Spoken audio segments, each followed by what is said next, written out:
Alright everyone, the Envoy, the 2006 Envoy, I finally did get the transmission fixed. They always say, you know, when you're changing out the transmission and rebuilding it, go ahead and do the torque converter, so that's what I did. I put another torque converter in. It still didn't work for quite some time, but long story short, it eventually started working on its own there. It started going into overdrive, and I got rid of the slipping code. So I was always wondering, is this torque converter actually bad? Now this is the one that was in the 06 Trailblazer. I took it out, of course, spent $250 to get another one, and of course I still had the same problem, but down the road, after changing some filters and stuff, and in the 4L60E, especially the transmission filter, eventually it started to work, but not right away. So I have a video on the story of that. But for now, I thought, well, you know what? I didn't know if this was still bad or good. Did I make a good choice? Was I right about replacing this? So I got about halfway through tearing it apart. I thought, well, I'm going to put it back together because I want to see if this was actually bad. So we're just going to kind of tear it apart here and see what we had.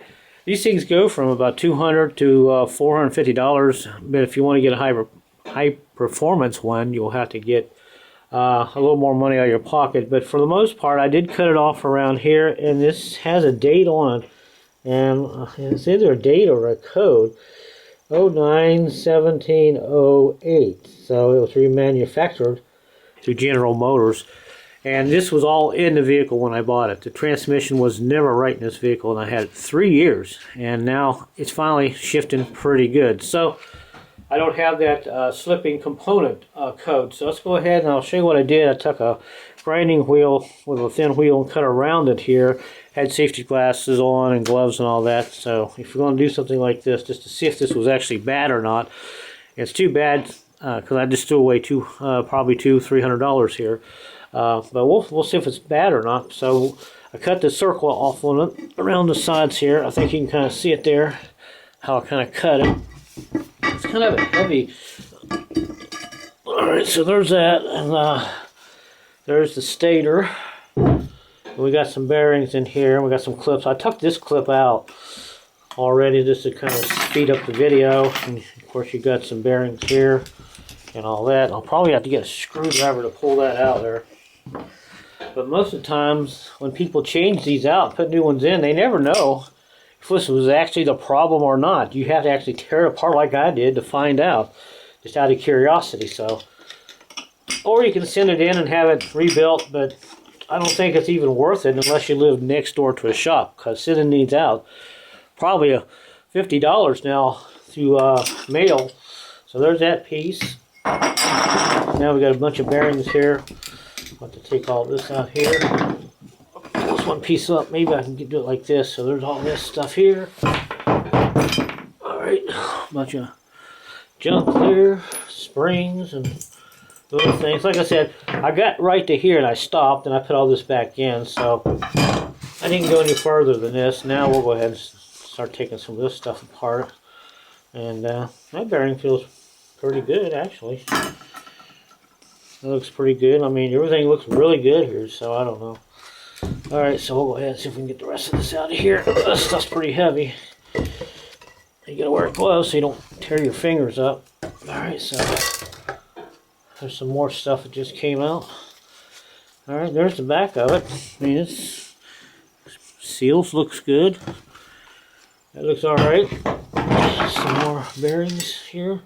Big old spring. Sometimes the springs here will crack and it'll let leakage in here, but that seems okay. So now we got to get this out of here somehow. It's probably kind of a boring video, but I figured, you know what? I'm curious to see if this was actually bad to begin with, or did I just, you know, make a good call and change out that converter. But that bearing's in good shape. Worthless to me, because I can't do anything with it. Alright, let's get this piece out. This piece is heavy here. Oh, there we go. Alright, this is the piece that has the lining on the back of it when it goes to lockup or overdrive. These two pieces squish together and makes this whole thing turn. Alright, let's see, is it bad or good? Alright, well, There's the back side. It's smooth. And pull this up here and look at this. No, that's actually good. There was nothing wrong with this then, apparently. Look at that. That lining is in really good shape. Well, that's a shame. I don't see no cracks. And I mean, you don't know, but it looks like this thing has never even been working at all. So I think what's happened is I might have had some debris in my valve body, and eventually it just unclogged itself and started going back into overdrive with the new one that I have in it. But I did pay $250 for a new torque converter in my 06 Envoy, and I did the same thing with a couple of Trailblazers, so I didn't cut the other ones apart. So there we have it. It was actually in good shape.